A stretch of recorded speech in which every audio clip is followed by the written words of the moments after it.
हे दोस्तों, स्वागत है आपका इस हमारे यूट्यूब चैनल में। तो मैं ये क्या आया हूँ आप सबों के लिए फिर से हिंदी बीए ऑनर्स का हिंदी जो पार्ट 2 में है। तो ये है मेरा चौथा पेपर। आइए जानते हैं भगवती चरण वर्मा के बारे में।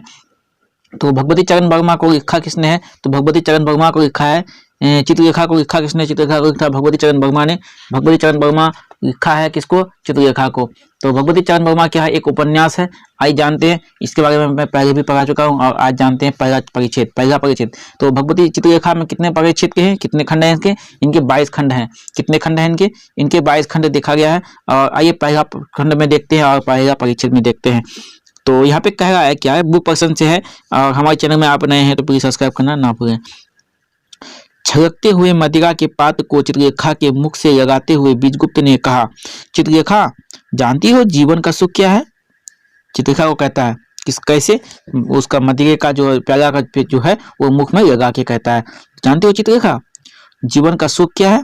चित्रलेखा को अधखुली आंखों से मतवालापन था और उसके अरुण कपोलों में उल्लास था।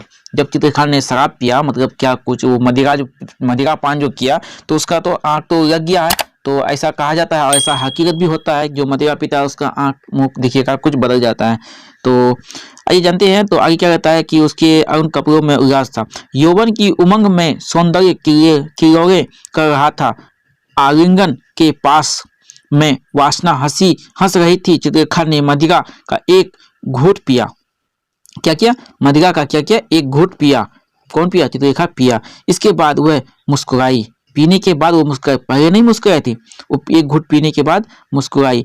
एक क्षण के लिए उसके अंधरों में बीजगुप्त ने अधरों से मौन भाषा में कुछ बात कही, फिर धीरे से उसके उत्तर दिया, मस्ती। तो क्या किया कि उसके जो चित्रलेखा के बगल में जो आया एक घूंट पीने के बाद, तो उसको पूछा कि कैसा लग रहा है। कौन? बीजगुप्त पूछा। तो बीजगुप्त उसके कान में जो फूके, तो पीने के बाद उसको कुछ कहा कि कैसे लगते हैं, क्या करते हो, कैसे क्या अच्छा लगता है कि नहीं। तो वही कहा होगा कि मस्त, मतलब कि मुझे अच्छा लगता है। कौन कभी कब कहता है? ये मदिरा के नशा में कहता है, पी के। उस समय प्राय आधी रात बीत चुकी थी। जिस समय ये बात चल रही थी, ये मदिरा पान जो कर रही थी, वो आधी रात बीत चुकी थी। आधी रात का मतलब 12 बजे लगभग ये बात कह रही है। तो बीजगुप्त का भवन सहस्त्रों दीप शिखाओं से आलोकित हो रहा था। द्वार पर शहनाई में विहाग बज रहा था। केरी भवन में नगर की सौंदर्य सर्व सुंदरी नर्तकी के साथ सामंत बीजगुप्त यौवन की उमंग में निमग्न था और बाहर गहरे अंधकार में सारा विश्व मतलब उसके आंखों के सामने ये सारा कुछ था, लेकिन बाहर में उसका क्या बोलता है कि बाहर में ये सारा विश्व था, अंधकार था। कहाँ था? अंधकार वो बाहर में था, लेकिन वहाँ जो अंदर में जो ये सब कर रहा था नर्तकी सुंदरी के सामने सारा यौवन, मतलब उसका उमंग जो है वह सब वहाँ पे आ गया था। तो आइए जानते हैं आगे क्या कहता है। बीजगुप्त हंस पड़ा। ये वो सुन के बीजगुप्त हंस पड़ा और सोच रहा हूँ चित्रलेखा यौवन का अंत क्या होगा। अब बीजगुप्त हंस पड़ता है और सोचता है कि चित्रलेखा यौवन का अंत क्या होगा।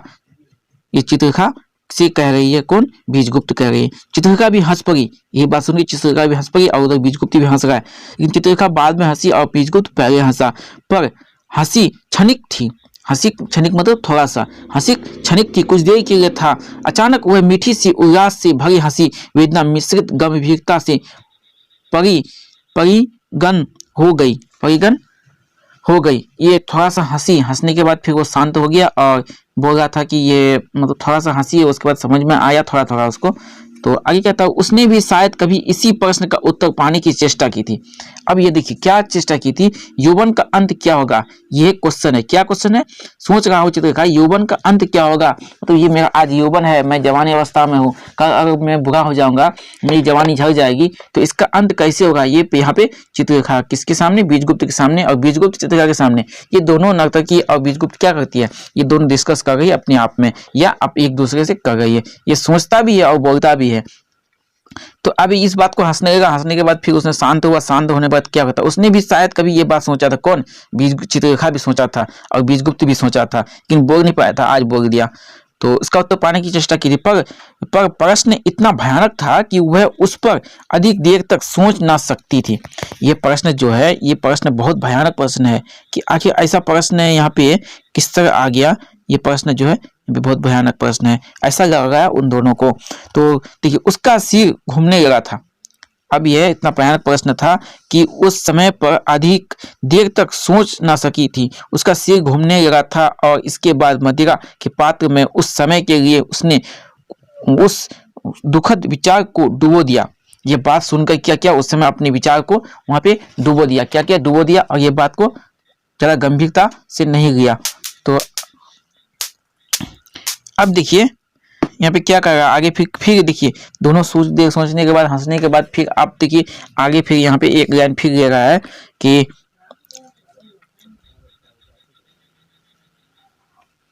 आज एकाएक फिर उसी प्रश्न को सुनकर वह चौंक उठी, जीवित मृत्यु। देखिए आज फिर एकाएक होकर वह सोच उठी, वही प्रश्न आज मेरे सामने आया, जीवित मृत्यु। मतलब मैं जीवित हूँ या मृत्यु हूँ ये पता नहीं चलता है। जीवित मृत्यु नहीं, ये असंभव है। जीवित मृत्यु नहीं, ये असंभव है। एक तरफ कह रहा है कि जीवित है, एक तरफ कह रहा है मृत्यु मृत है, मतलब मरा हुआ है। तो ये बात क्या है, ये बात असंभव है, ये हो नहीं सकता। यौवन का अंत एक अज्ञात अंधकार है। अब यहाँ पे जवाब दे रहा है, यौवन का जो अंत होता है यह एक अज्ञात अंधकार है, मतलब इसका कोई अंधकार या प्रकाश नहीं है। तो अब उस अज्ञात अंधकार के गर्त में क्या क्या छिपा है, उस अंधकार के गर्त में क्या छिपा है, वह ना तो मैं जानता हूं और ना उसके जानने की इच्छा ही है। ये बात ना मैं जानता हूं ना उसके जानने की इच्छा है। और आगे भी क्या कहता है कि इच्छा है, तो क्या छिपा है, वह ना तो मैं जानता हूं और ना उसके जाने की इच्छा ही है। भूत और भविष्य ये दोनों की कल्पना की चीजें है। ये क्या है, भूत और भविष्य है, ये दोनों कल्पना की चीजें हैं, ये हकीकत में नहीं। कल्पना सिर्फ हम कल्पना ही कर सकते हैं कि नहीं ऐसा होगा, वैसा होगा, क्या होगा, नहीं होगा, मतलब ये सब सोच सिर्फ है, सोचने का बात है। ये सब सिर्फ सोचते हैं हम लोग, करते नहीं है कुछ। और सोचना और करना में दोनों बहुत डिफरेंस है। क्या है, दोनों में बहुत डिफरेंस है और बहुत दूर की बात है। कोई कुछ सोच लेता है तो वो कर ही लेता है, ऐसा संभव नहीं कि वो बोला तो वो कर ही देगा।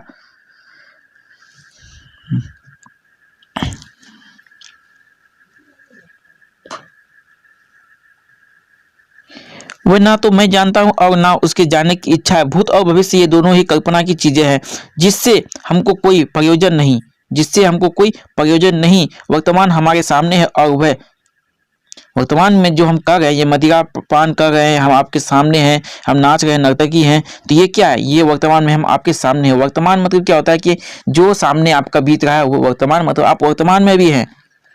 जो आप करेंगे वो भविष्य में करेंगे, और जो आपने किया वो क्या किया, वो भूतकाल में किया।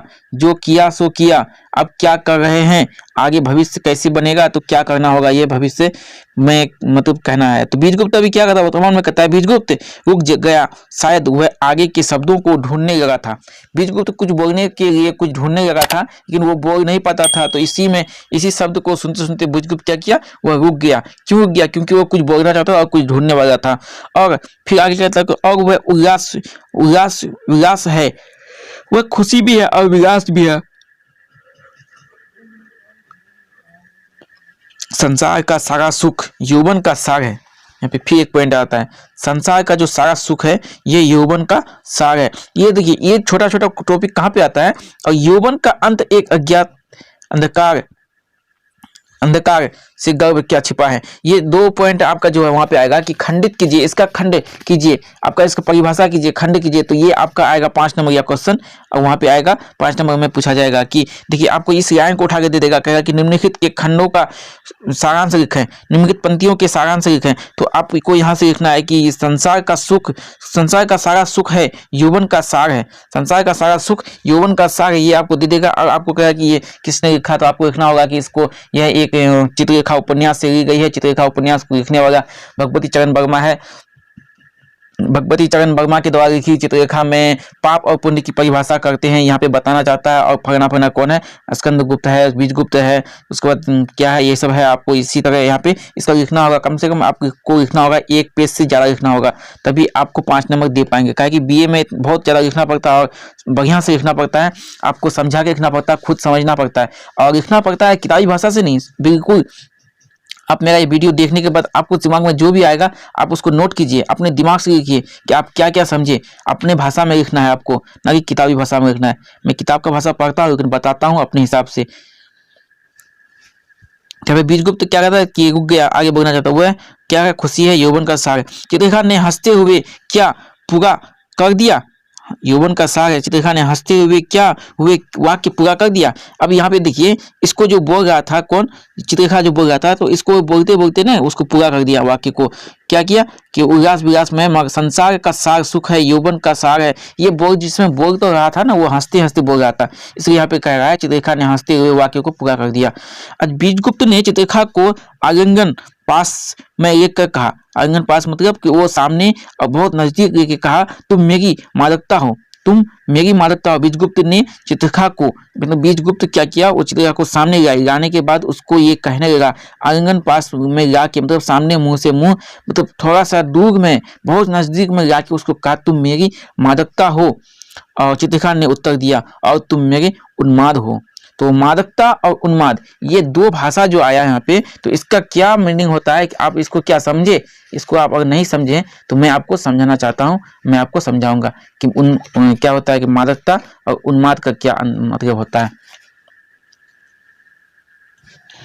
मादकता का मतलब होता है कि नशा में तुम मेरी नशा मादकता हो, तुम मेरी नशा में हो, यानी मैं तुम नशा में हो, मादकता मतलब नशा होता है। और उन्माद का मतलब क्या होता है कि उन्माद का मतलब एक तरह से एक बार समझिए कि कामदेव के पांचों बाणों में से एक क्या है, उन्माद है। अच्छा, उन्माद का मतलब क्या होता है, अर्थ क्या होता है कि एक प्रकार का मानसिक रोग होता है जिसमें मस्तिष्क का संतुलन बिगड़ जाता है और रोगी बिना सोचे समझे अन्य बन काम और बातें करने लगता है, उसे उन्माद कहते हैं। मतलब जो सो बात उसका बात का कोई मीनिंग ना हो उसे उन्माद कहते हैं। तो उन्माद का मतलब आप समझ गए कि उन्माद का क्या होता है, उन्माद का होता है कि बिना मतलब का जो सो बात करना उसे उन्माद कहते हैं। और क्या कहता है कि मादकता का मतलब होता है कि नशा, नशा होता है, मादकता का मतलब नशा होता है, नशा करने का मतलब होता है मादकता। तो आइए फिर मिलते हैं नेक्स्ट वीडियो में इसका दूसरा आधा अधूरा।